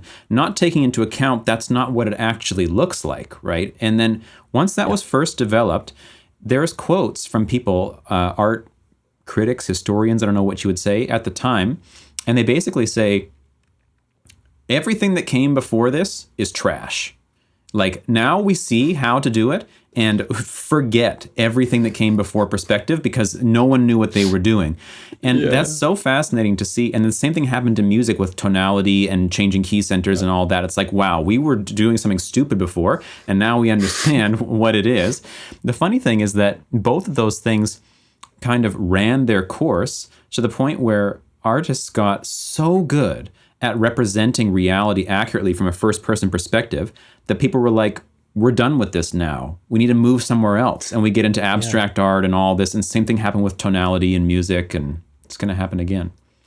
I love that you brought that up. I just couldn't help but think of all the musicians who were like, well, my last album was complete trash. What I'm doing now? I know. Yeah, this is it. So recognizable. I love it. It's something great. so universally applicable. I know. Absolutely. And what is your first experience with music production? Like, what was that kind of first aha moment when you said, like, I got to do this? Well, my very first aha moment was like with, I think, Magic's Music Maker or something, where you just realize, wow, I can just put these blocks together. That's like my piece now. And there was like this commercial on TV once where there was like a guy driving like in an open cabriolet or something like that. And the police was stopping him because he was blasting the music. And it was like, so just want to ask, who's that track from? And it was like, me. And then he drove away. And I thought that was such a badass thing. So I kind of felt like that guy from that commercial, just being able to play my own music in my car, that seemed to be such a cool thing. And I was like, you listen to your own music.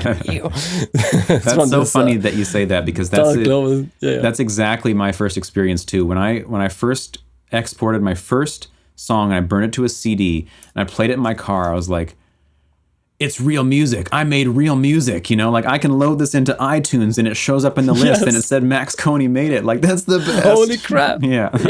I have something that will outlast me now when I'm gone. I had the exact same motivation. That was kind of my first eureka moment. And then I think my other eureka moment was just perceiving that the better you get at it, the more fun it is and the more addictive it is. And I was like, oh my God, I'm getting better at this and I like it more. Realizing I can do this for the entirety of my life and never get tired of it was another moment. Because that is like such an important thing for me in order to really commit myself, that I cannot get tired from it, even if I invest like 12, 14 hours a day. If there was like an end to it, like in a computer game that's like having an end, that's just such a turnoff to me. Also, like, I have a hard time watching series because of that. I know that at some point the series is finished.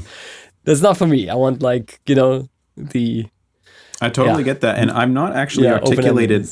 I'm not articulated that way in my mind before about I'd be able to do it forever, but I know the feeling, and I know it in both ways you say it, and that is certainly the way with music. There's no sense that you are kind of like approaching the end as you get better. In fact, the better you get, the more you're like, whoa, you can do anything, you know? Yes, and there's that visual you've probably seen of like a sphere of knowledge, and the space around the sphere is what you don't know, and the sphere is what you know. The larger your knowing gets, the more of the unknown that it touches, the more surface area it touches. You don't actually realize you know everything. You know less and less and less and less. You see how big the space is that surrounds you. And as you, like we said earlier, as you get quite good at music production, you're like, is there even any limits or rules or anything to do here at all? It just all kind of dissolves, and it's like, I guess you can just do anything, and that's the fun of it.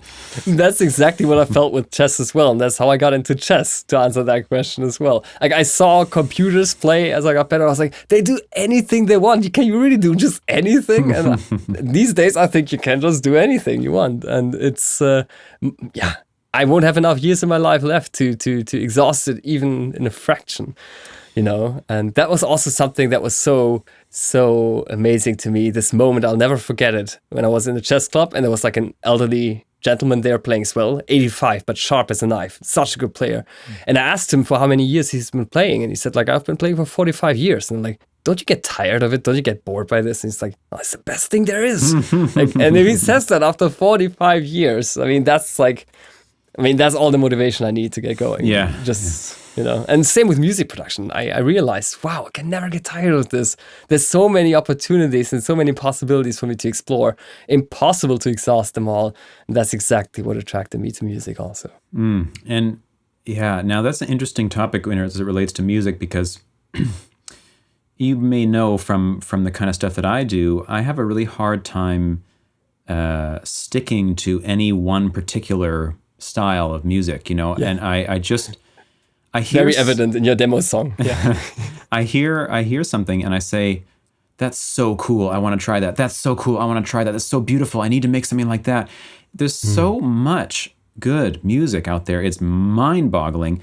And the what's the word? It's so different from one another. Like a super sick dubstep banger is so different from like an impressionistic classical piece in terms of its quality and its emotional feeling and the techniques you have to use and the areas for exploration and the boundaries that it gives you. Each sort of style feels to me like a little sandbox, like I'm going to put on this hat right now, and now these are the limits. I can't go further than this, but I can have this space to play in. And I just love that. I love trying out these new sandboxes. But I do see that there are people out there, and I wonder how much of this has to do with being an artist in a commercial sense, that do one kind of music their entire life.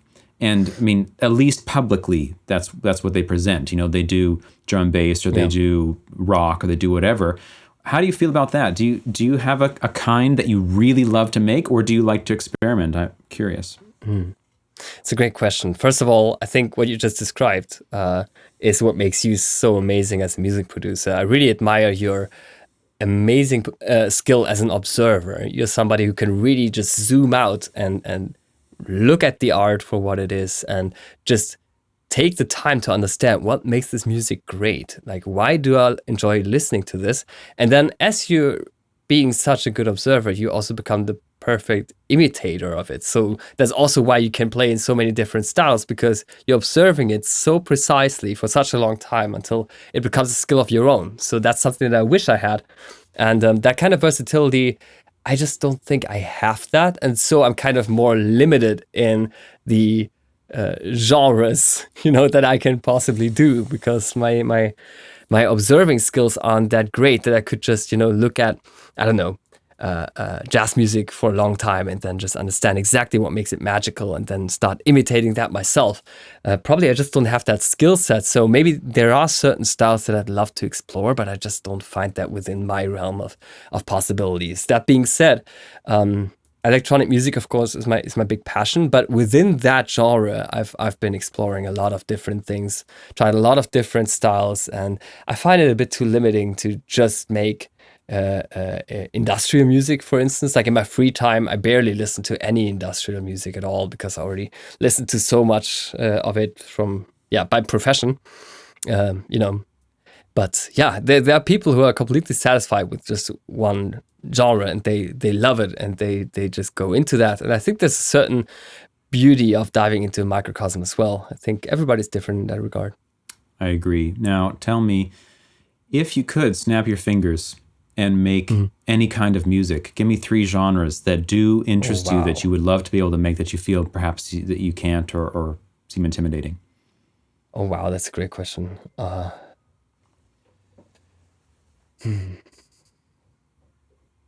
would love to compose like a classical piece in the style of Bach or something like that. I would need to know so much more music theory than I know. Frankly, my knowledge of music theory is quite embarrassing, especially compared to yours. So I find I would just be intrigued to what it's like to write a piece of music where I have much more of a theoretical fundament than I have now. I'd be interested in that, what the result would be.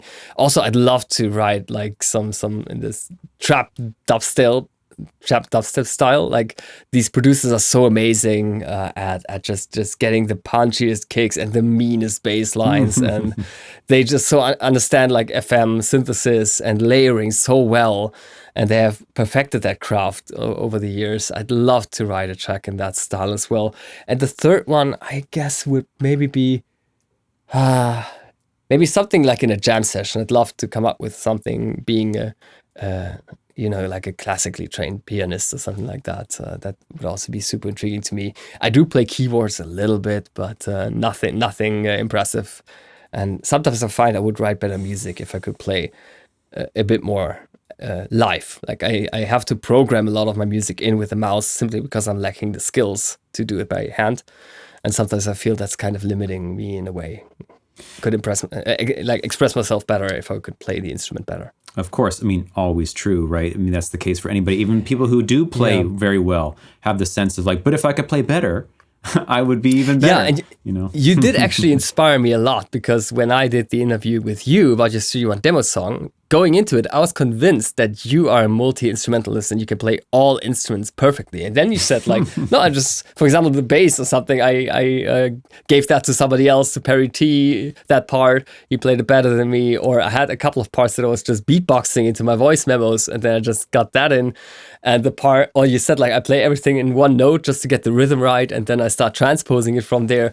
That's not what I expected listening to your music, as it sounded so live and live recorded.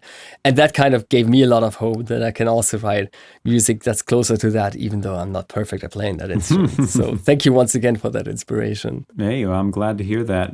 There was a time many years ago when I spoke to someone who had been working in TV and film composing, and this was his job for a long time, and I had the opportunity to spend some time with him. I remember him asking me at some point, because I can't remember, we were talking about genres that I like to do or something, and he said, do you write orchestral music? And I said, no. And he said, why not? I said, well, maybe I'm just not that interested in it or whatever. And he said, well, is it because you're scared of it? And I thought like, yep, that is why actually. I don't do it because I'm intimidated. And especially at that point in my life, I felt like I need to do things right. I need to know all the ways that it's supposed to be, and all the ranges and and it's so much that I don't even want to go there, even though I love the sound of it.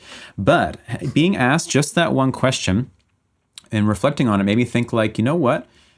I do want to do that, and I love that sound. And though I haven't done a ton of it in my life, I've done enough now to be like, I can do this, and I love it. And there's people in my community associated with the YouTube channel, my Discord community, that make orchestral music all the time and have hardly any music theory knowledge, and it's beautiful. I'm so taken aback by that. So I'm just putting that forward for you to consider. You know what I find the most fascinating about that story? How like a great question at the right time, how that can shape us like for months and years to come. Seriously. Like people sometimes just hit you with the most unexpected question, and it reaches so deep. Like it goes far beyond what they should know about you, especially when they just met you and suddenly ask you that out of the blue. And it's like a question that touches just the very core of the problem. Like the objective listener can hear the problem with the mix at the first listen immediately. They're just pointing it out there, and you haven't seen it and you haven't reflected on it in that way. And that one single question is just shaping your entire perception going forward. And that's a fascinating thing, because I also had experiences like that in my life, and I immediately thought of them.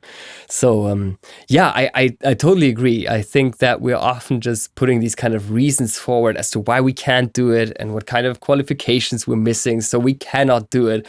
That's often just us trying to keep ourselves away from realizing our true potential, which is already there.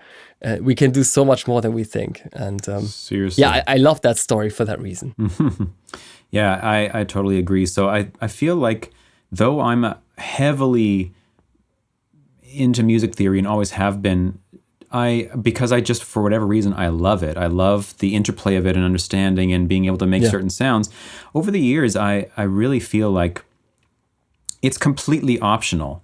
It's entirely a problem-solving tool for being able to generate certain kinds of sounds. And if you're able to generate the sounds that you love already, there's no need to do anything else. Now, if you can't, and there's sounds that you really want to make, but you don't know how, and you can't figure it out by ear, sure, theory is there. It's a kind of formula that says if you do this, you do this, you do this, it produces a particular kind of sound.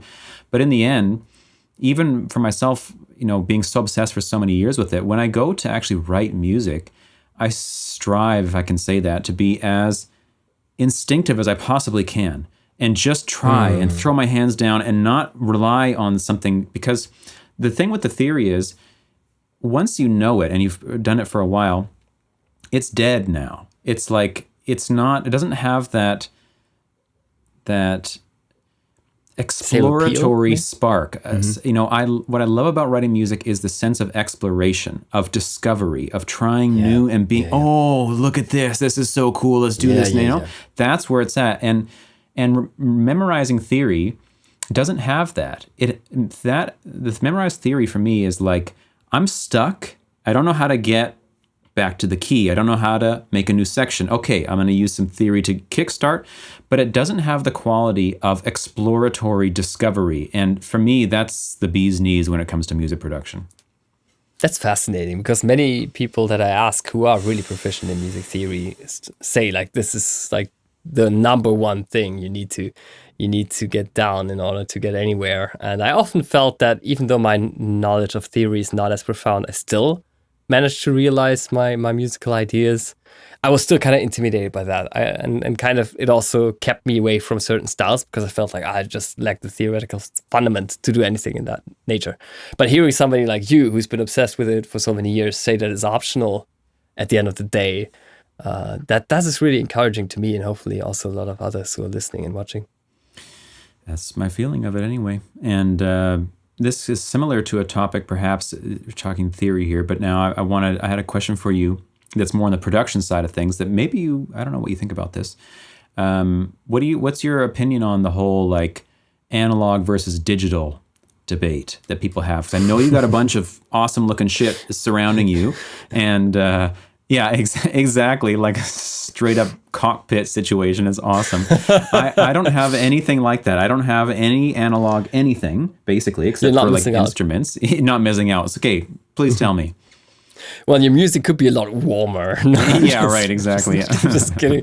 Yeah, I think that's just such a snob debate, because first of all, like most analog sounds from all these analog synths that people are glorifying are already sampled by now. You can get all of these sounds that you're looking for in any kind of sample pack. So it's certainly not something that keeps you from realizing your dreams or the music that you've always wanted to write.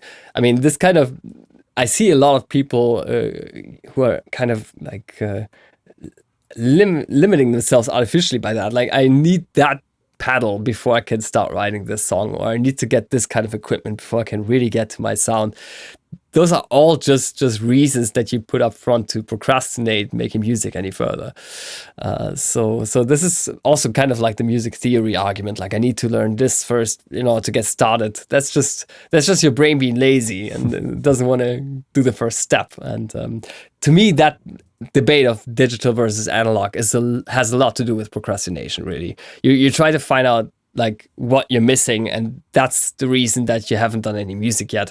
I think that's a big part of that whole discussion. That being said, I really like the committal aspect of analog. So the way you record it, that's the way it is, and you cannot change every single thing about it afterwards anymore, or it's going to get pretty complicated at least. This kind of committing to what you record is something that has helped me a lot, as I just tend to overcorrect it until it's so perfect it's completely sterile. That's something that didn't happen to me in the analog workflow. And so to me, this is just a very nice alternative workflow that I like to incorporate into the digital world, which is mostly to combat my OCD, really. Sound-wise, these things add little. Like, they do add something. I especially like the Elise's Andromeda right here. I like the particular sonic quality that it has. But most of these sounds I would already get from many sample packs that are out there. I don't need that thing there. But I like that process of recording. I like the feel of connecting these jack cables, how they like clink, like that kind of sound that they make when you connect them. I like just recording onto an audio track, feeling that I'm actually recording music in real time. That just is inspiring to me. This is an inspiring environment to be in, and that in turn produces better music. So you could argue whether these tools help me to create better music or whether they just inspire me to create better music. I think it's the latter. That's a wonderful answer, and I totally agree with that. Even though I don't have those things, I have the things that do that for me. In terms of whoever you are, it's about creating having the experience of making music be fun, basically, right? If it's not fun and that's inspiring, exactly what this is. Exactly. Like, it's not about that those have some kind of quality that can't be produced digitally or whatever. It's about the fact, I love the idea of the committal aspect. That makes total sense to me, and having a way where, yeah, sure, in a DAW you can commit to things by bouncing them, but here you have to commit to it. There's nothing you can do, There's no way to not do that. Especially with the modular, after I recorded that and removed all the cables, well, tough luck. That's it. Exactly. And it really speaks to this thing we've touched on a couple times of how the sort of meanings and sensibilities that permeate our experience of life are so important to us, that, for instance, let's say you've got a modular or even a keyboard analog synth. Put it this way, say it's digital, but you tell someone it's analog, and you say it's this much money, and it's this, and they play with it, and they touch it, and they're like, oh, this is, and so warm. Exactly, it's so warm. Want to bathe in it. That could happen just by being told that it is, right, without hearing anything different. So there's something really important about that setting up your music making situation such that it just feels good. It just feels good. You want your studio to be inviting, to look nice, to feel nice. That's why I love plugins that are beautiful, because I want to touch them. I want to play. Things that look too sterile for my sensibilities is like, I don't even want to use that. I don't even care how good it sounds. I don't want to use it. UI is so important and so underestimated. The software has to look inspiring and inviting. I mean, what's the point otherwise?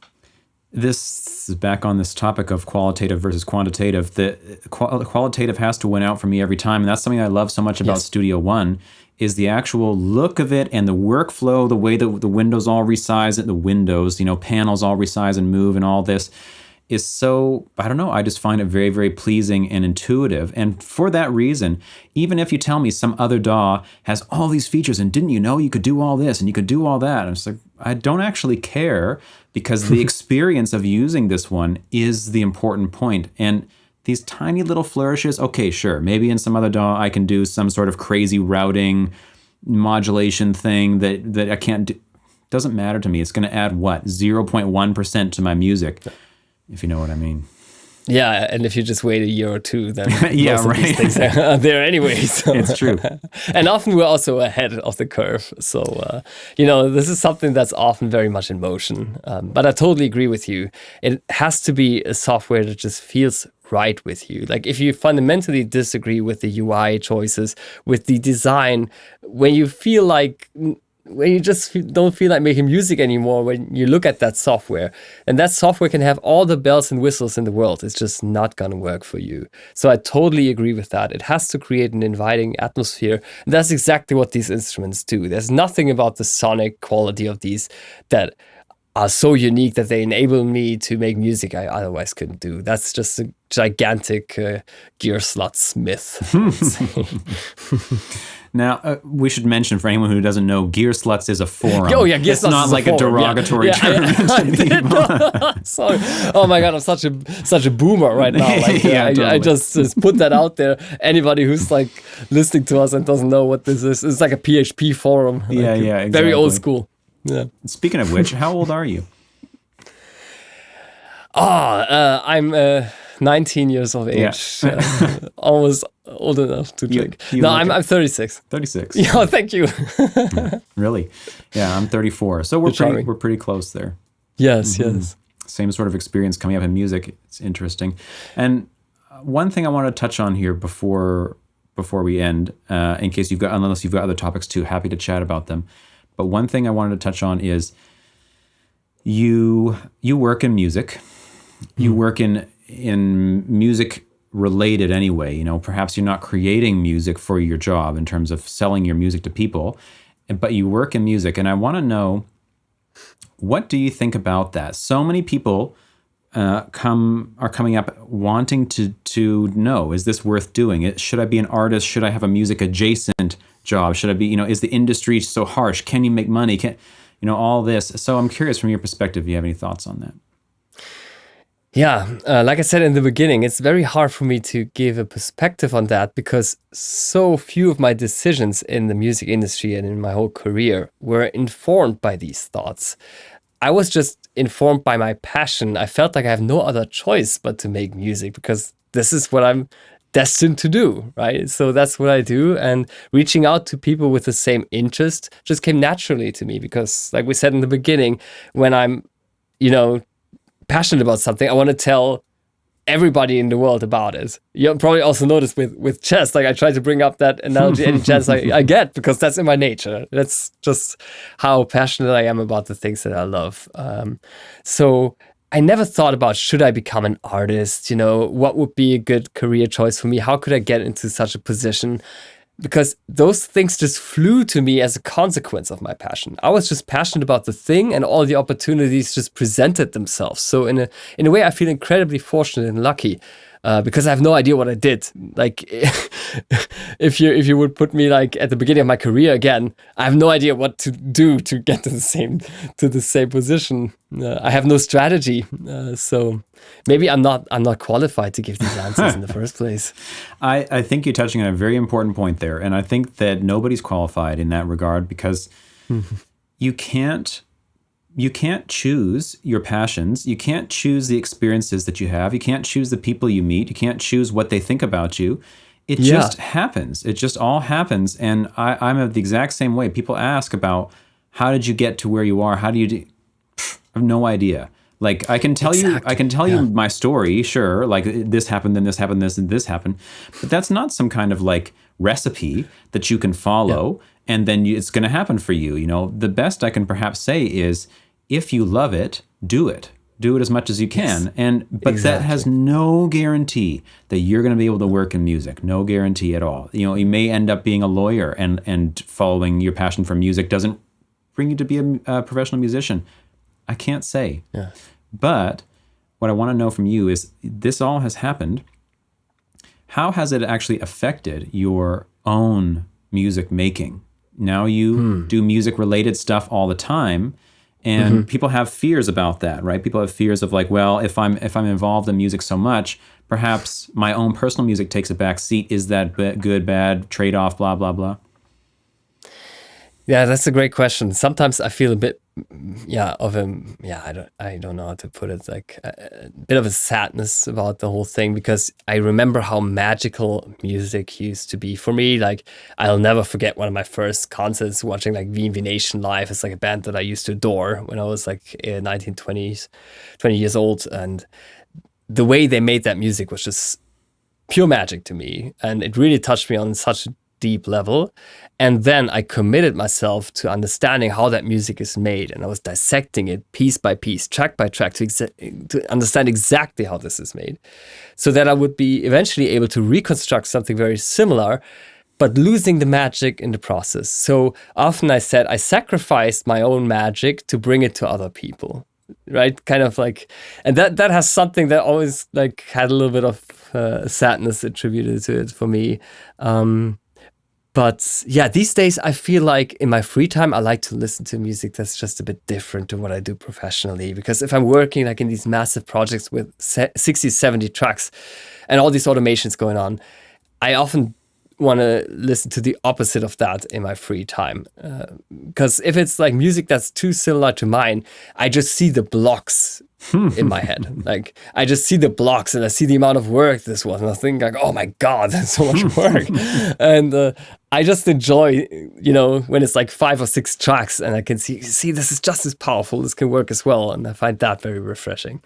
So I'm not sure if that answers your question well, but there's a lot of different thoughts and feelings I have about that whole thing. Well, it does touch on an interesting point, which is the perhaps losing of the magic. And How do you feel about that, actually?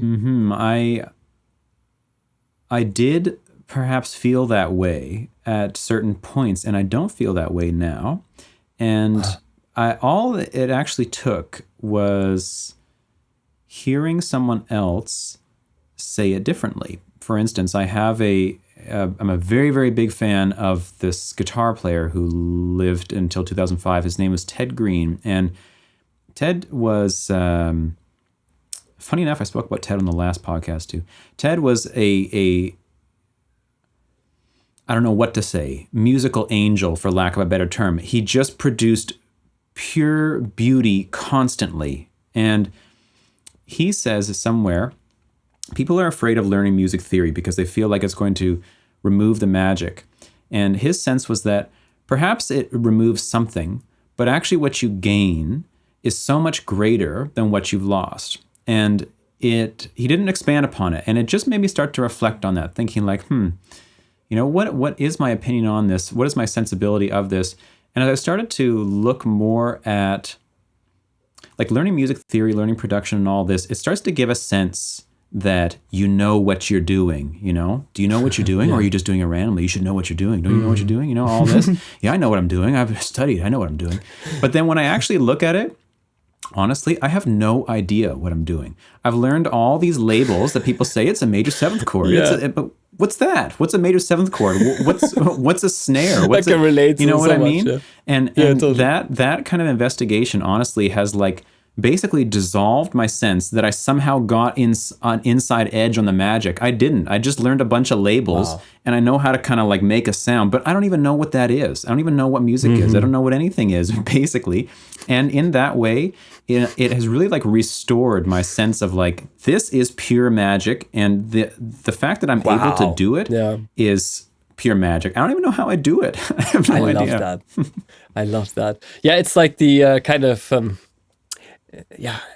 not sure if that's related to the Dunning-Kruger effect or something, but like the more you learn about something, the less certain you become of that thing. So in the beginning, you know nothing, and then you're like, I want to learn all about this. Then you become very certain. And as you progressively get better, you get less certain again. So maybe at the end of the journey, you're back at the magic.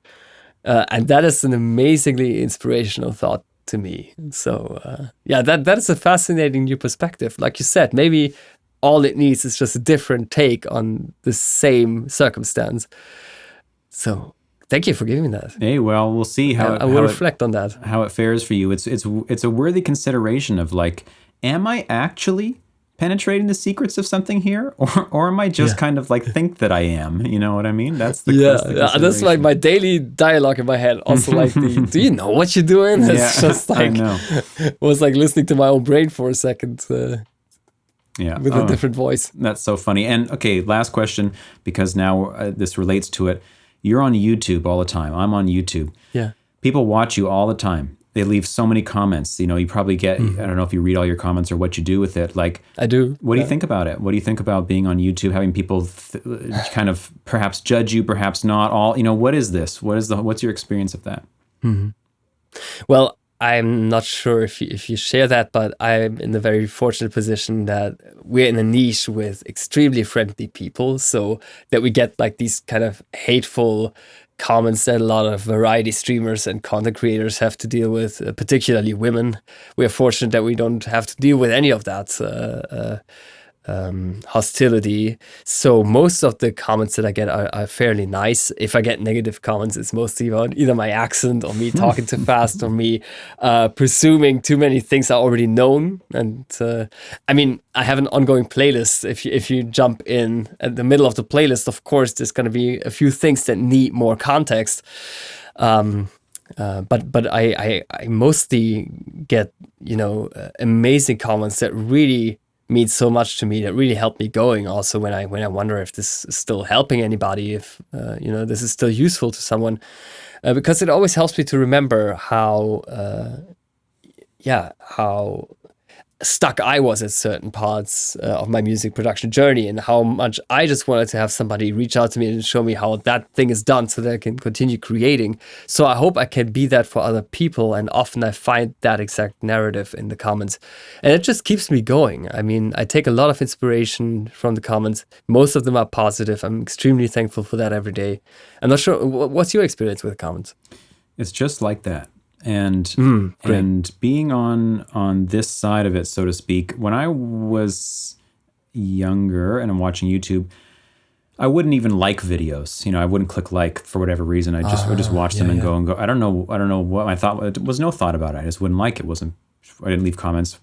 And now being on the opposite side of it, I see how meaningful comments are, and both meaningful in a truly personal way, and also meaningful in a professional way of people trying to tell you what it is they're looking for and what they need help in, and where you could, because of course that's what we're doing. We're making videos to share knowledge, to help people, and they're often telling you exactly what it is that they need help with, and perhaps there's a crossover there and you can make a video.